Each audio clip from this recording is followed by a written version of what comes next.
सुप्रभात विद्यार्थियों। मॉडर्न शैक्षणिक समूह के ई लर्निंग कार्यक्रम में आप सबों का पुनः हार्दिक स्वागत है। मैं मनीष कुमार, आपका हिंदी शिक्षक, आज फिर से इस वीडियो के माध्यम से आप लोगों के समक्ष उपस्थित हुआ हूँ।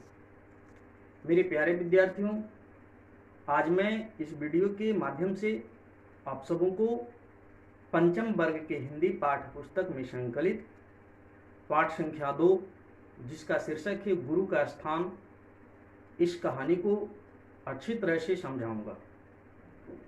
पिछले वीडियो में हमने इस पाठ का परिचय करवाया था और इसका सस्वर वाचन किया था। फिर आप सबों को भी इसको अच्छी तरह से पढ़ने के लिए कहा गया था। हमें पूरा विश्वास है कि आप सभी बहुत अच्छे विद्यार्थी हैं, आपके अभिभावक भी बहुत अच्छे हैं, इसमें कोई दो राय नहीं है। सभी विद्यार्थी ध्यानपूर्वक पढ़ें, क्योंकि अभी हमारे पास इसके अलावा कोई विकल्प नहीं है। अगर नहीं पढ़ते हैं तो केवल घर बैठे रहेंगे तो भी वो हमारे लिए परेशानी हो जाएगी। और अगर हम पढ़ते हैं 2 घंटे 4 घंटे तो हमारा 2 घंटे 4 घंटे प्रत्येक दिन समय भी अच्छी तरह से बीत जाएगा।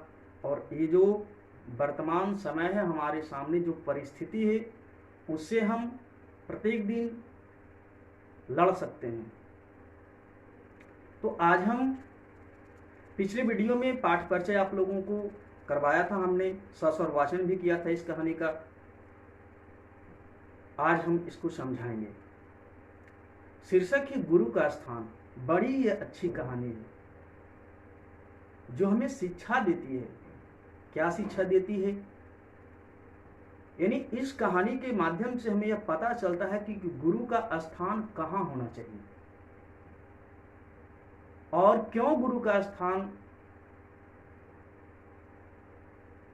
गुरु के स्थान के बारे में हम क्यों समझें। तो इसके लिए हमें पूरी कहानी को समझना पड़ेगा। एक बड़ा ही समझदार राजा था।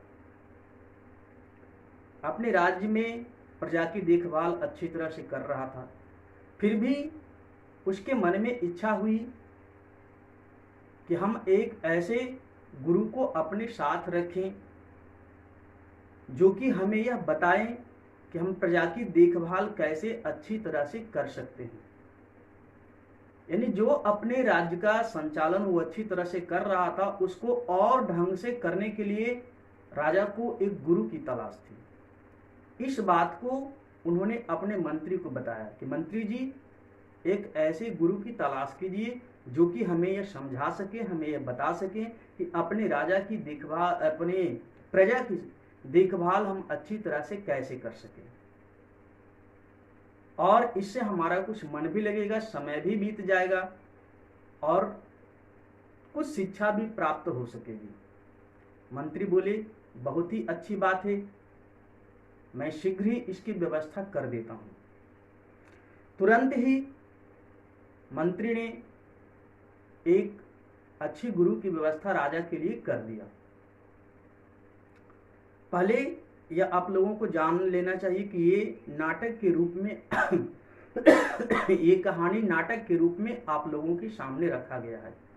तो पहले दृश्य में राजा अपने मंत्री के पास अपनी मन की बात को बताते हैं कि एक ऐसी गुरु की तलाश कीजिए जो कि हमें यह बता सके कि प्रजा की देखभाल कैसे अच्छे से हो सके। अब दूसरे दृश्य में जब कहानी पहुंचती है तो मंत्री गुरु की व्यवस्था को कर देते हैं और गुरुदेव राजा के दरबार में आ जाते हैं। जैसे ही गुरुदेव को राजा अपने दरबार में देखते हैं तो प्रणाम करते हैं। गुरुदेव प्रणाम। गुरुदेव कहते हैं, यशस्वी हो, चिरंजीवी हो, आपकी जो ज्ञान वर्धन की इच्छा है, ज्ञान बढ़ाने की इच्छा है, वह प्रशंसा के लायक है। राजा कहते हैं कि आपके जैसा महान गुरु, श्रेष्ठ गुरु को पाकर हम धन्य हो गए। मेरी जो इच्छा है ज्ञान प्राप्त करने की, वो जो मनोरथ है उसको आप पूर्ण करें। तो गुरुदेव .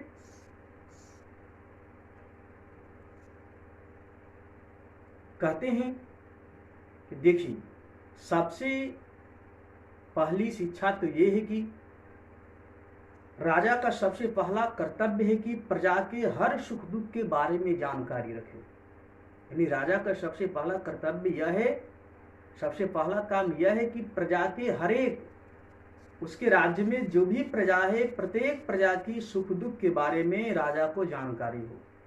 असली राजा वही हो सकता है।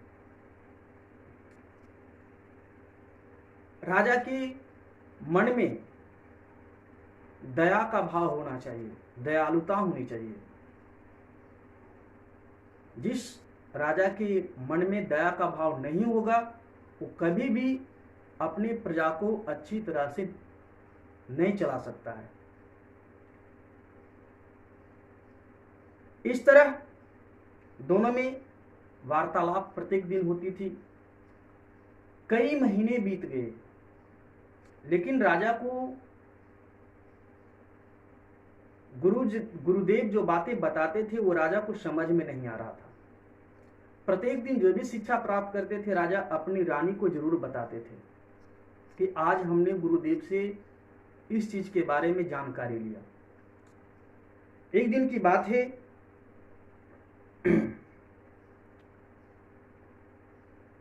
राजा प्रत्येक दिन शिक्षा ले रहे थे, लेकिन राजा को समझ में नहीं आ रहा था। तो इस बात को उन्होंने रानी से बताया कि देखिए, मैं तो गुरुदेव से प्रत्येक दिन शिक्षा लेता हूं, लेकिन हमें कुछ समझ में नहीं आता है। तो रानी बोली कि आप चिंतित क्यों हैं? इसके बारे में आप गुरुदेव से ही क्यों न बात करते हैं? राजा बोले कि देखिए, हम जानते हैं कि गुरुदेव जो हैं सुयोग्य और ज्ञानी हैं। हमें उनकी योग्यता पर सवाल उठाना ठीक नहीं है। अगर हम उनसे कुछ पूछ बैठें और उनका अपमान हो जाए तो हमें इसका दंड मिलेगा, हमें इसका दंड भुगतना पड़ेगा। तीसरे दृश्य में है, राज दरबार लगा हुआ था। फिर प्रत्येक दिन की तरह राजा गुरुदेव से शिक्षा प्राप्त करने के लिए हाजिर हो जाते हैं, प्रणाम करते हैं। गुरुदेव कहते हैं चिरंजीवी हो, यशस्वी हो। गुरुदेव राजा के चेहरे को देखकर समझ जाते हैं कि राजा आज कुछ चिंतित हैं। वे राजा से कहते हैं, बताइए आप चिंतित क्यों हैं? आपकी चिंता का कारण क्या है? राजा मन ही मन साहस जुटाते हैं अंदर से। वो तो डर रहे थे कि अगर हम गुरुदेव को ऐसा बोलेंगे तो कहीं गुरुदेव इसे गलत न समझ बैठे।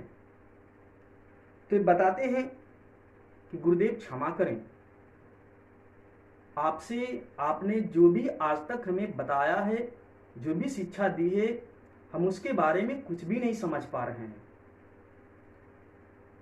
गुरुदेव बिल्कुल शांत स्वर में बोले कि राजन, इसका तो सीधा सा कारण है कि आप क्यों नहीं समझ पा रहे हैं। मैं आपकी सारी समस्या को दूर कर दूंगा।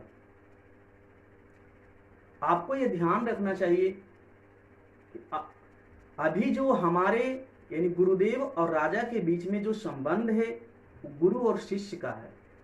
भले ही आप इस राज्य के राजा हैं, लेकिन इस समय आप हमसे शिक्षा ले रहे हैं, और हमसे शिक्षा तो ले रहे हैं, लेकिन आप हमेशा हमसे ऊंचे आसन पर बैठते हैं और हम बैठते हैं नीचे आसन पर। यही कारण है कि आप ठीक से कुछ समझ नहीं पा रहे हैं। राजा को अपनी गलती पर एहसास हो गया, अपनी गलती का एहसास हो गया। गुरुदेव ने समझाते हुए कहा, देखिए, अगर किसी से भी, गुरुदेव राजा को समझा रहे हैं, लेकिन वो राजा को ही केवल ये बातें नहीं कर रहे हैं, वे हम सबों को भी बता रहे हैं कि अगर हमें किन्हीं को अपना गुरु बनाते हैं तो हमेशा गुरु का जो आसन होता है सीखने वाले से ऊंचा होता है। गुरु का जो आसन होता है सीखने वाले से हमेशा ऊंचा होता है। अगर हमें किसी से कुछ शिक्षा लेनी है तो हमेशा गुरुदेव को, जिनको हमने गुरु बनाया है, उनका स्थान हमसे ऊंचा होना चाहिए। यही बात गुरुदेव ने राजा को कही कि आप नीचे बैठे और हमारा आसन ऊंचा हो, तभी आप कुछ सीख सकते हैं।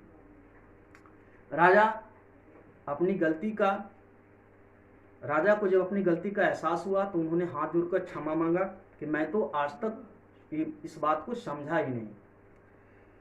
फिर गुरुदेव बोले कि उठो और अपने राज्य का संचालन अच्छी तरह से करो। एक कहावत है कि सुबह का भूला हुआ शाम को अगर वापस चला आए तो उसे भूला नहीं करते हैं। बस गुरुदेव ने वही बात कही कि तुम्हें अपनी भूल का एहसास हो गया, तुम्हें अपनी गलती का एहसास हो गया, मैं आज प्रसन्न हूं। जाइए, अपनी प्रजा की सेवा कीजिए, आपकी शिक्षा पूरी हुई। तो मेरे प्यारे विद्यार्थियों, हम सबों ने देखा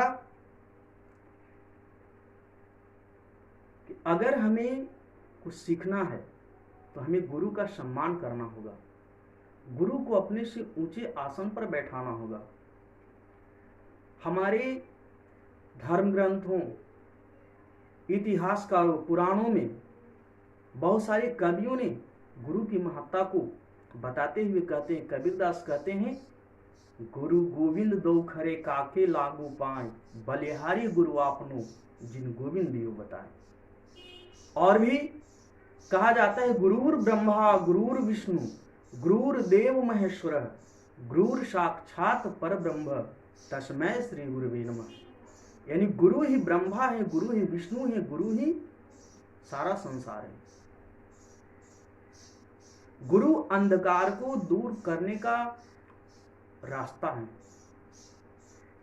गुरु ही एक ऐसा प्रकाश है जो कि हमें अंधकार से दूर ले जा सकते हैं।